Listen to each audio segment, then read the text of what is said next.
Cripsilla. Cripsilla.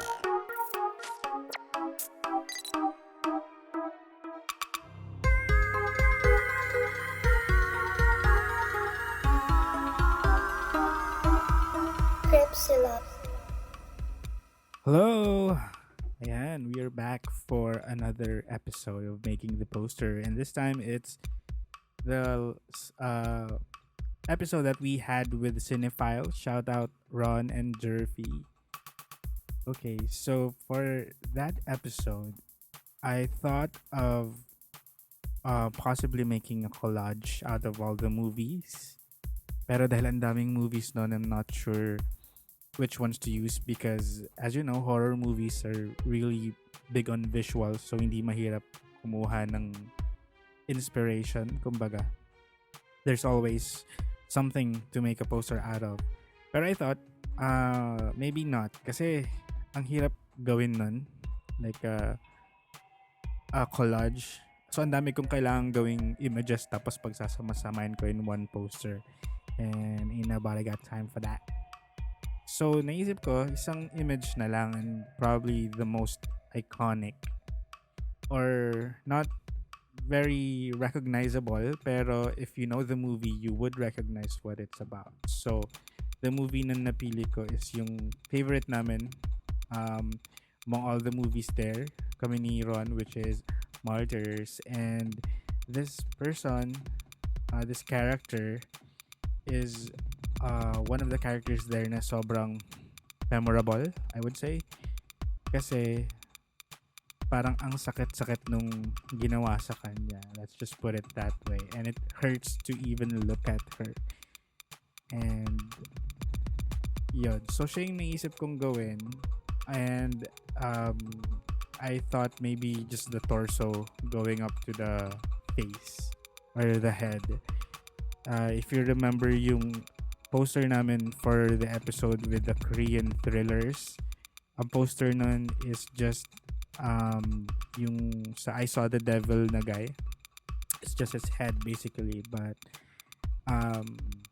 it's still a recognizable poster. So I thought I'd do the same thing for this episode. And so again, using vectors, I shaped her face and her torso first, her neck, and then dinagdag na lang yung hair. Okay, so I'm trying to recreate here yung hair niya na medyo magulo and parang parang matagal na siyang di naligo. Ayan. And as you know, kapag kabuhok, kailangan gumawa ka ng individual na hindi naman strands, pero well, you get what I mean. So, kailangan isa-isahin mo sila to more or less give the appearance na may buhok talaga. It's not just one big black thing. So, ayan, that's what I came up with. Medyo nakakatamad din gawin. This is probably my favorite part, yung kanyang quote-unquote visor. It's made of metal and so nilagyan ko ng konting shadow under it.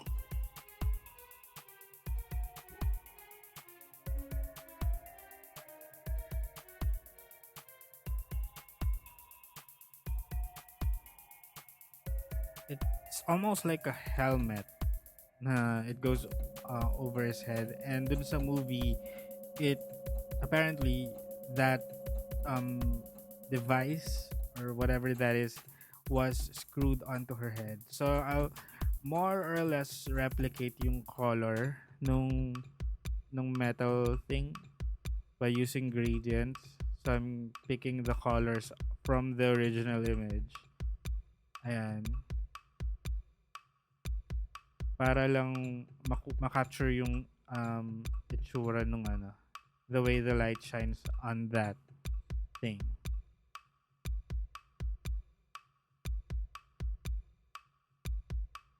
And so more or less parang believable naman siya na na gawa siya sa bakal, but it really looks like a 3D ano na, 3D thing on her. Yan. I always keep on saying na hindi ako like a graphic artist or whatever kasi hindi naman talaga. I don't have that training. Puro hobby and ano lang, yung practice ko lang on my own. That's why minsan naisip ko, should I even be posting these kinds of videos? Kasi nakakatakot.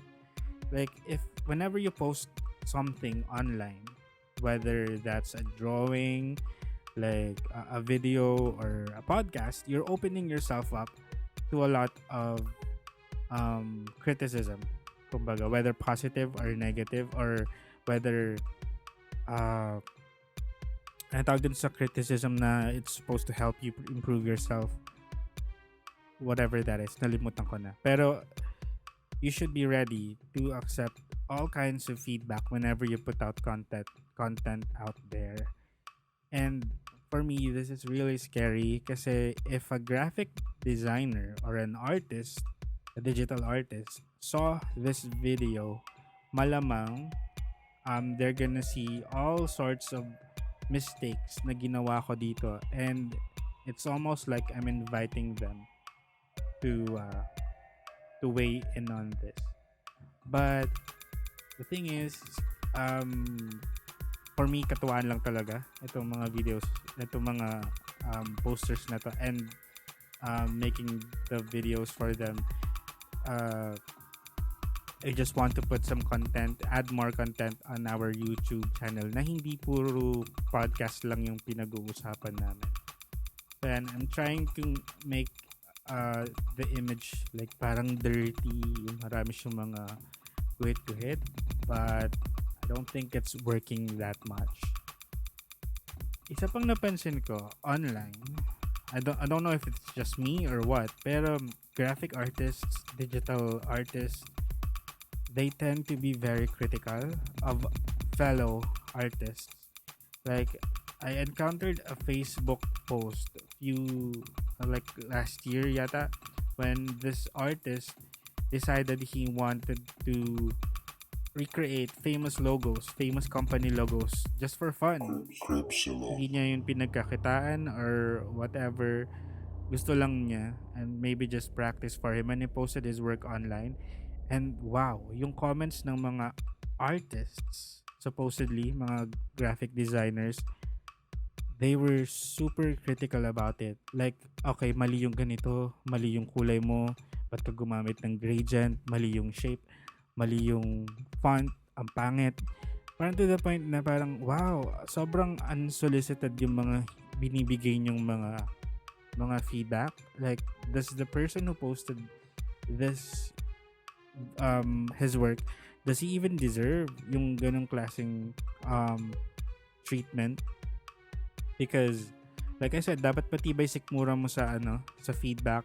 But then again, some of the people there, they give feedback just because wala lang. Because they can, and they don't even really think about the person who was behind that. Katuwaan nga lang niya yun eh. It's not like he was selling those or he was proposing na yun ang gamitin ng mga companies, yung mga bagong gawa niyang logo. Parang he just reimagined stuff. And of course, it's not gonna be perfect. Pero do you really have to point that out? And yun, kaya ako nasasabi na sobrang vicious ng community ng digital artists. I'm sorry kung may nakikinig na artists ngayon, and if I'm getting this wrong, that's my personal experience. That's my observation. Nakita ko online na digital artists are super critical of fellow artists to the point na parang sobra na. And comparing that with the podcasting community, which is super different, because I'm sure other podcasters will agree with me, the podcasting community, lalo na sa local, is very supportive of each other. Like parang you almost think na walang competition, walang network against network, kahit pare-pareho ng genre, there's really no ill will, parang ganun. I have never experienced hearing a podcaster talk shit about a fellow podcaster, lalo na online. Of course, yung mga private conversations is a different thing. Pero yung podcaster na mangki-criticize ng fellow podcaster sa sarili niyang podcast, parang wala pa akong na encounter na ganun. Or someone who a podcaster would leave like a comment sa post ng isang podcaster saying ito dapat ginawa mo blah blah blah and ang pangit ng work mo. I have never seen that. So far maganda yung experience namin sa podcasting community. And we're really thankful na ganun. Sana it's always like that. Okay, so back to this poster. Parang hindi ako satisfied pa rin sa ginawa kong scratch things sa skin niya. It's supposed to make her look really grungy and dirty and all that. Pero ganyan yung naging result. So, medyo ininitpick ko lang yung image dito. So, try to make it 3D. Ayan, so may dimensions na siya. And Crepsilon. yes. Kaya that's why I said kanina na medyo nakakatakot mag-post ng videos like this because I had to ask myself, am I ready na makarinig ng comments from other artists saying na ang pangit mo magkulay, di mo nakuha yung shape, parang sobrang injustice to sa original image. Ang dali ko kasing ma-affect sa ganong klaseng feedback. Kasi you would think, wow, parang pinagkakatuwaan ko nga lang to tapos sobrang seryoso ng mga comment. So that's why meron akong hesitation. And to the people who expressed appreciation for us posting these kinds of videos, saying it's helpful to them as podcasters then who create their own posters. Thank you so much sa feedback nyo for appreciating this. Ito lang, simpleng gesture lang naman tong ginagawa namin. And yung gesture mo rin pabalik saying that you appreciate this goes a long way for us. Sobrang nakaka-inspire and parang mas gusto ko nalang isipin yon instead of the naysayers na baka i-bash ito or what. Mas gusto ko mag-focus dun sa people who give, ayun, constructive criticism. Ayun. Or appreciation, basically. Okay, so I'm working on the screws dun sa kanyang helmet. Ang lilit na nito, kaya ang hirap mag-zoom. Basically, pinako yung sa kanya. Yung helmet na yun. I really recommend that you watch this movie. Not for anything else. Siguro kung hindi ka masikmura sa violence, then don't. Kasi this is super violent and gory. But if you think you can handle it, may maganda siyang story. And it really transcends yung typical horror and gore story to the point na parang by the end of it, after watching it, mapapaisip ka na, what did I just watch, really? Okay, so I added like dirt sa kanyang sa layer ng kanyang helmet to make it look dirty and stuff. Ayan. So medyo mas naging realistic yung helmet niya ngayon kasi madumi. Hindi ganun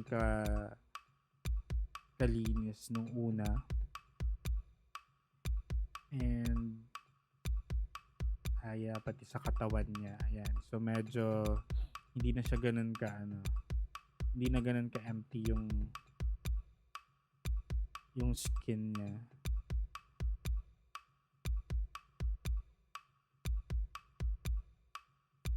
Ayan. So everything needs to be subtle lang, wag masyadong exage. Ayan, pati pala face. Ayan, so I'm sure hindi pa ito yung pinaka final result. just compare it with whatever poster we posted. But this is basically how we made it. So thank you. Bye.